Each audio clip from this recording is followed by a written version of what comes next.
What's the point? Like, what's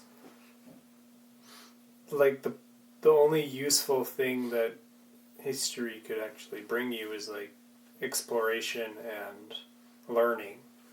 And if you're not going to really learn, if you're not going to inquire into it, yeah, then like it's just like you watch a movie and a bunch of stuff is there. You're gonna reflect and learn from it, or else it's just a bunch of stuff and it's like, what'd you get from it? Why? Yeah. So that's another one. It's just, the meaning of a word used to have implications that we are going to think about the past and all the different ways it could be, and learn cool things.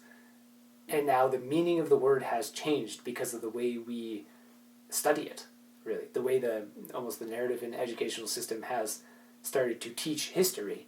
We now think history is the story of the past rather than the inquiring into the past. And it's kind of related to another point.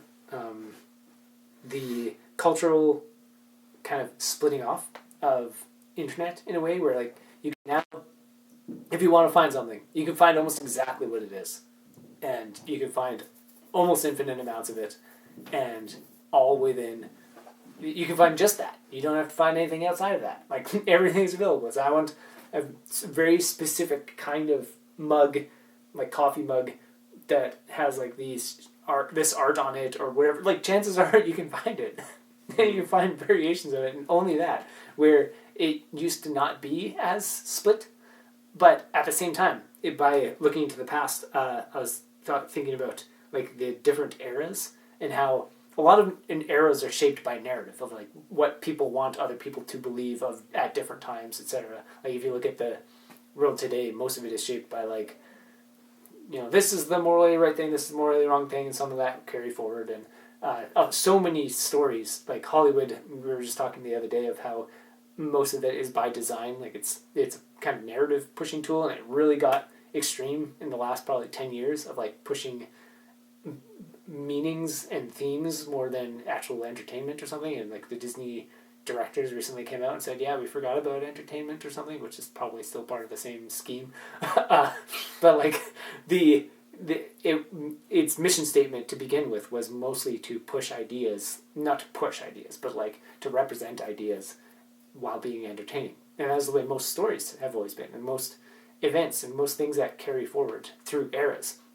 So when we look at today, it looks like there's a huge mess of all these different cultures all over the place. And is this the era of, dark stuff, light stuff, spiritual awakening or war, like all these things that are everywhere all the time. And all of it is weirdly documented in chaotic, contradictory sense, because there's all these mixed perspectives and mixed narratives and mixed points about everything that's going on in the world on all levels. Like there's just anybody can put anything on the internet and it's all there. So it's going to be messy going into the future. But the past was also messy like that, probably. Like this is the inquiry, the historia of history, of not the facts of what we know, but those facts are the only things that have survived thousands of years. Like, you know how much from today is going to survive thousands of years? Like, that people are actually going to think back and like, these are the things that happened this year. It's like, there's so much that's going on in the world on a day-to-day basis. Like, every year, you couldn't count the amount of crazy stuff that has happened somewhere in the world all the time.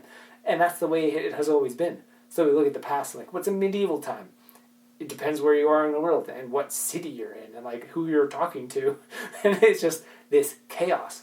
But we look at the past and be like, these are the sets of facts of things that have happened. Or we look at the past and be like, Shakespeare has some stories that have lingered to today, but there were probably way more and maybe even way better ones from other people that didn't survive because they just didn't have the team around them, or it just happened to not stick because the town burnt down where the original play was and it was never remade. Like, who knows? And so we look at the past and we can inquire into it on how was this messy chaos, but there are only a few things that have stuck today. So today, going from here forward, what are the things that are going to stick? Because those are the things that are going to slowly shape the future.